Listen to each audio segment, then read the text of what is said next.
Today I'm going to read The Librarian Who Measured the Earth by Kathryn Lasky.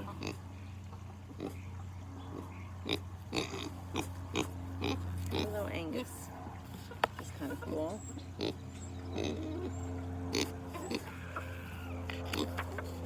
The Librarian Who Measured the Earth by Kathryn Lasky, illustrated by Kevin Hawks.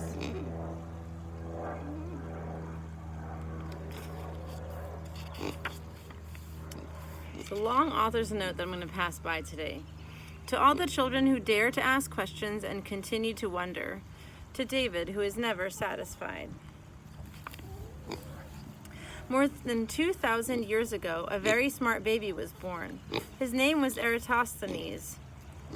His parents were Greek, and they lived in Cyrene, a Greek city on the coast of Africa in the country that is now called Libya.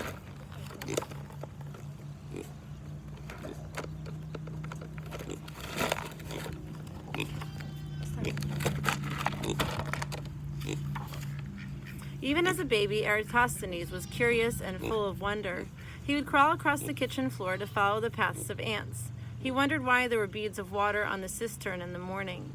And in the evening, when he looked out of the window in his bedroom, he wondered why the stars stayed in the sky. When he could speak, he began asking hundreds and even thousands of questions. How far away is the sun? What is it made of? Where do winds come from? What makes the stars move? Many of these questions his parents couldn't answer.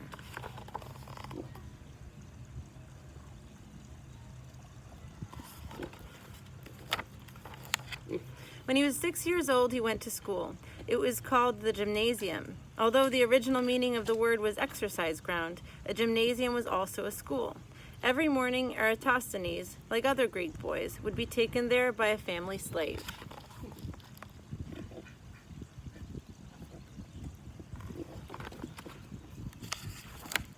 At the gymnasium, there were no desks, no paper, and no pencils. And there were no girls. The girls stayed home and learned to cook and weave. Not many learned to read or write. Students sat on the floor, and instead of pens, they had styluses, sticks with one sharp end that were used for writing on tablets made of wax. Eratosthenes loved the gymnasium. It was a chance to ask more questions.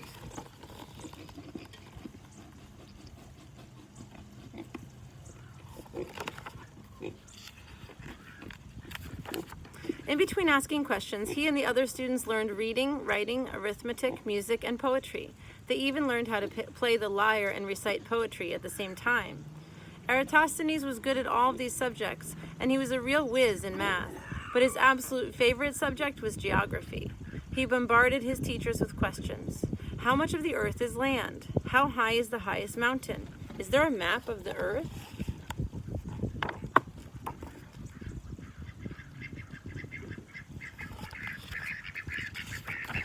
When Eratosthenes had learned all he could at the gymnasium, he, like many Greek boys, was sent to the famous Greek capital city to learn more.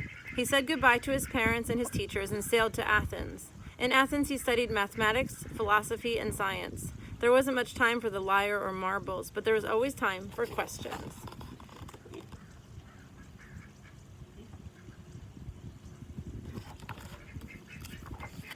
In addition to being a great questioner, Eratosthenes was a terrific list maker. He liked making lists. It was a good way to organize information so it could be shared with other people. He made a list of all the important dates in the history of Greece. This kind of list is called a chronology. He also made a list of all the winners of the Olympic Games, and he began to write books. He wrote one on comedy, one on history, and one on the constellations. Eratosthenes' name started to get around.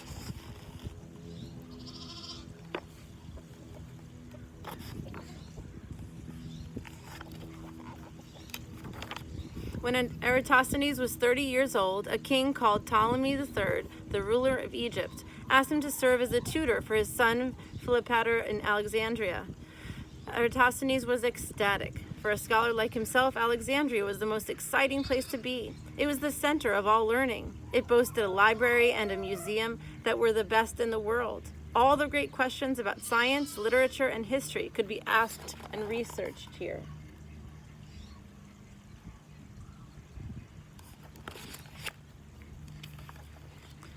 For indeed, this museum was not just a collection of things on exhibit. The word museum literally means place of the muses. In Greek mythology, the muses are the 9 daughters of Zeus who help inspire artists and scientists. At the museum, there were laboratories and libraries, dining halls and private studios. There were special promenades that wound through quiet gardens for thoughtful strolls. Great minds were supposed to come to this place to read, study, and be inspired. And if the stomachs of these great minds started to growl with hunger, there were meals: porridge, fruit, nuts, and cheese.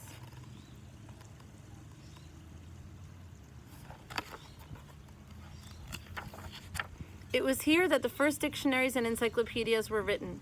It was in the dissecting laboratories of the museum that a scientist named Herophilius first recognized the connection between a person's heartbeat and pulse and discovered the differences between arteries and veins. A man named, how do I say this? Ctesibius, it's Ctesibius, Ctesibius invented the first water-driven clock as well as the first keyboard musical instrument. Wow. Check out this guy's name. I'm going to point it out to you. First, look at that word that I struggled with. Here's the picture.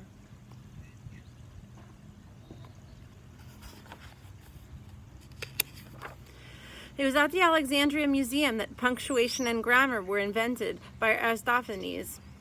Before this, one word ran into the next with no spaces between them. There were no question marks, periods, or exclamation points either. Reading was hard. And 2,000 years ago, books were handwritten on scrolls of animal skins or papyrus, paper made from a tall grass that grows along the Nile. In the library at Alexandria, there were 700,000 papyrus scrolls and 40 librarians who, just like modern-day librarians, helped readers find what they were looking for and kept the materials in order. Each scroll was rolled up on a painted stick and tied with a colored string, with a name tag attached. Often the scrolls were tucked into clay jars or simply placed on wooden shelves. There was a lot of rolling and tagging and tying that had to be done to keep a library as large as the one at Alexandria in order.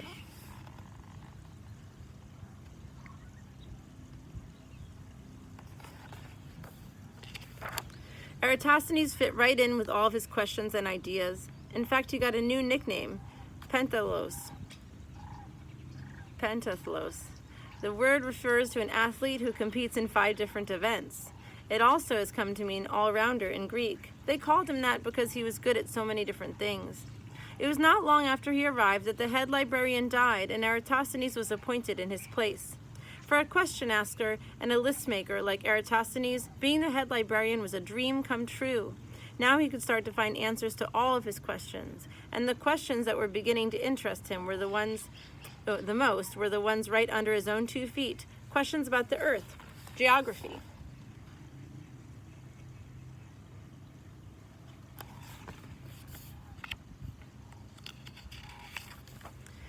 As chief librarian, Eratosthenes was kept busy helping other scholars find information.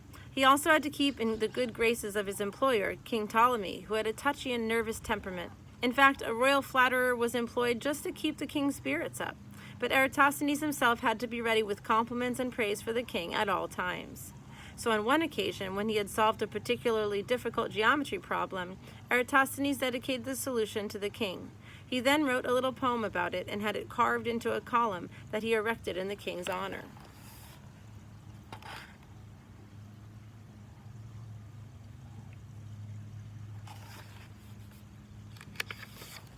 Eratosthenes' main interest, however, was not writing poetry to flatter the king.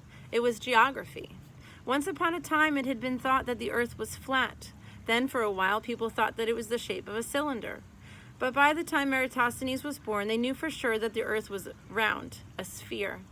They had known this for at least 100 years, but Eratosthenes had a lot of other questions about the earth. How far does the earth tilt on its axis? Does the ocean go all the way around the earth? One of the most interesting questions of all was, how big around was the earth? It seemed impossible to figure out, for one could not walk around the earth without running into an ocean, and at that time the Greeks did not have ships that they would dare sail as far as these oceans might reach. Could one, however, stand in one spot and figure it out?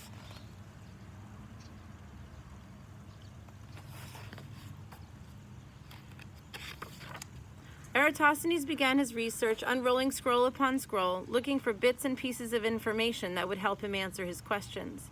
He soon realized that the information he was looking for was scattered all over the place, in math scrolls, scrolls about people, and scrolls about history. In the richest library on earth, there was no single scroll that combined even a few of the answers. For someone like Eratosthenes, who liked to organize information, it was clear that before he could find any answers, the facts must be brought together and rolled up in one single scroll. Eratosthenes knew what he must do. He had to write the first complete geography book.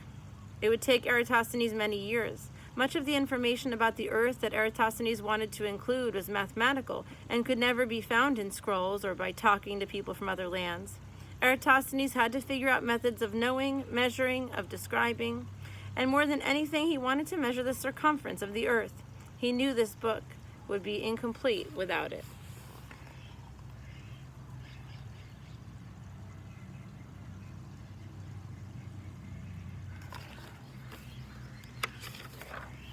Nobody had ever thought of measuring the size of such a large circle as the circumference of the earth. Nobody except for Eratosthenes. Perhaps he imagined the earth as a grapefruit.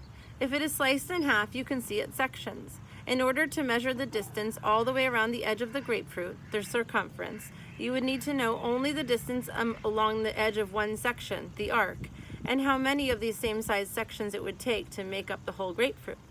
How could Eratosthenes find out how many sections were needed?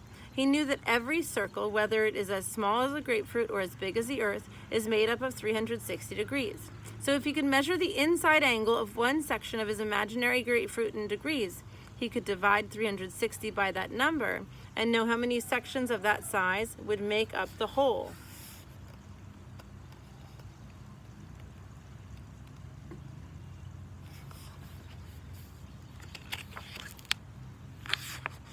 Eratosthenes pictured a section of the earth whose outside edge ran from Alexandria to Syene, a city in southern Egypt. If he could figure out the distance between Alexandria and Syene, and if he could measure the inside angle of the section they created, he would be able to calculate the earth's circumference. But how would he ever be able to measure that angle? It lay far below the ground at the center of the earth. Eratosthenes realized that the sun could help him with his angle problem, and he picked Syene for a reason. He had heard from a caravan passing through Alexandria that on the 21st day of June at precisely midday, the sun would shine directly down a certain well in Syene, lighting up the well but casting no shadows on its walls. But at the exact same time in Alexandria, shadows would be cast.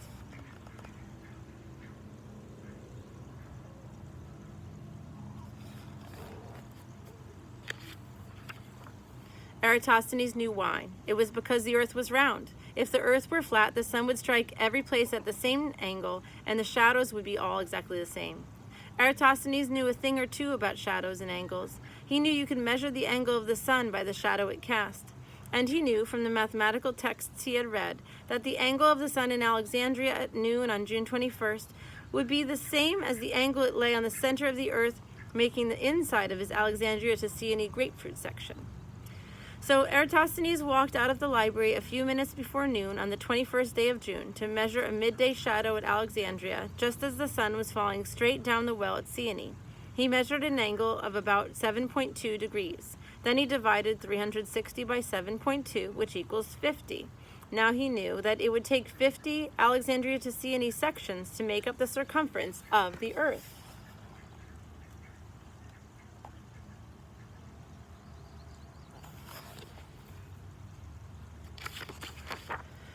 But knowing that was still not enough.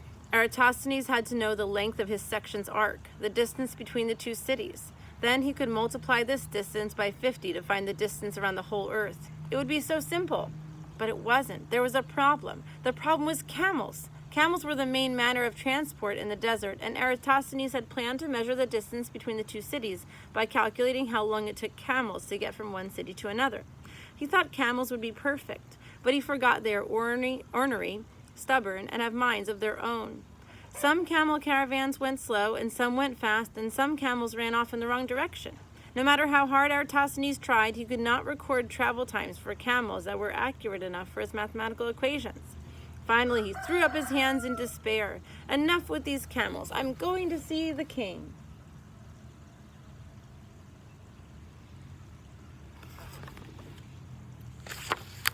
He asked the king if he could borrow the services of his best bematists surveyors trained to walk with equal steps. In this way, linear distances could be measured with some accuracy. The king agreed, and the Bematists he supplied walked with equal steps just as they had been trained to do. It was then easy to estimate that the distance between Alexandria and Cyane was 5,000 stades. A stade was supposed to be equal the length of a Greek stadium. The stade that Eratosthenes used was 515 feet, or just under 1/10 of a mile.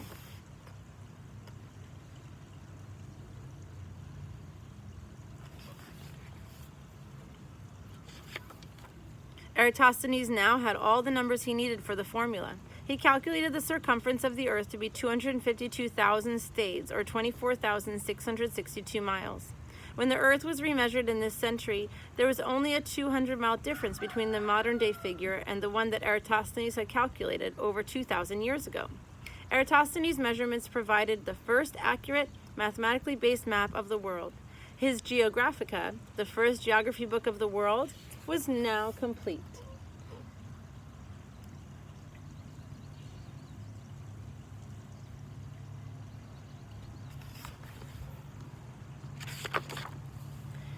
Eratosthenes lived to be a very old man. He continued to work on math problems and to study and measure the earth, but most important of all, he kept asking questions.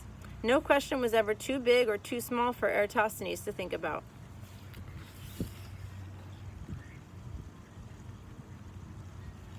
Now there's an afterword, and we didn't read the foreword because I felt like the book was a little long, or the author's note. I'll read the afterword now, and then we'll see about the author's note. 2,000 years before Columbus sailed to the New World, 2,000 years before Columbus sailed to the New World, people knew for sure that the earth was round. As long ago as 450 BC, a Greek scholar named Philolaus and others became convinced of this because the changing positions of the stars in the sky, the way ships disappeared as they moved farther from the coast toward a horizon, and the shadows of the earth that appeared during eclipses of the moon. By the time of Aristotle, scholars agreed that the earth was a sphere, but how big a sphere remained a mystery. That mystery was solved by Eratosthenes. There is no doubt that Eratosthenes was a genius. Like all great thinkers, the success of his work depended on those who came before him. Mathematics was highly developed by the 3rd century BC when Eratosthenes was alive. Ratio tables, which were part of Eratosthenes' calculations of the angles, such as those formed by the shadows at Alexandria and Cyane, were well established by the Babylonian times. There was even a formula for measuring the circumference of a circle, but Eratosthenes did not use this particular one. He made up his own. Greeks had long studied geometry. They knew that when lines were drawn through a circle, certain angles always matched. This was an important geometric truth that allowed Eratosthenes to calculate how many pieces of the grapefruit there were, thereby calculating the circumference of the actual earth. When Columbus finally did set out to sail west from Spain to the Indies, he should have paid more attention to Eratosthenes' calculations. Instead, he looked at maps done by Greek geographers after Eratosthenes. These geographers made some serious mistakes and showed an earth that was not so big around. Columbus thought it would be a quick trip to the Indies. He was wrong. But perhaps if he had believed Eratosthenes' measurements, in which the oceans of the world looked so huge and the distances between lands so far, he would never have even tried. All knowledge builds on existing knowledge, but it takes the curiosity and inspiration of a man like Eratosthenes to figure out how to use that knowledge, to answer old questions and create new ones that will alter civilization and our view of the world for years to come. All right, now let's hear the author's note while we're still together. This is getting kind of long, huh? I became interested in the life of Eratosthenes and his contributions to our present-day knowledge of the earth when my husband, Christopher Knight, was editing Higher Than Everest, a film for the public television series Nova that explained techniques for measuring mountains and surveying the earth. Most of the methods were high-tech, involving strategies such as satellite imaging and global positioning systems. Leafing through his research notes, I was fascinated to come upon the name of Eratosthenes. Eratosthenes' methods for determining the circumference of the earth involved camels, plumb lines, and measuring the angles of shadows. Crude? Homemade? Perhaps. Yet his measurement for the circumference of the earth was within 200 miles of the measurements made with the help of modern technology within the last 5 years. I wanted to find out more about this man who lived over 2,000 years ago. It may seem odd that a man who gave us many answers left so many questions about himself. For indeed, Eratosthenes remains a mystery to us. Despite all the volumes he wrote, he left behind no personal documents, no diaries, no birth records. Much, of course, has been written about the period. Classical historians and historians of science know a great deal about the time in which Eratosthenes lived and have scraped together bits and pieces about him, particularly during his years as chief librarian at the great library in Alexandria, Egypt. There is much that we do not know, nor ever will know for sure. Such gaps exist in all histories. We cannot fill them in by making up facts, but we can try to responsibly imagine based on what we already know, which is what I've tried to do in this book. This is not an uncommon way for historians to work. To delve into a life of a remarkable man like Eratosthenes is a challenge of the most joyful sort, for his curiosity about life is contagious. If I could not have lived 2,000 years ago and been one of his students or a reader at the great library in Alexandria, the next best thing is to write a book about such a man. I hope you enjoyed it. See you next time.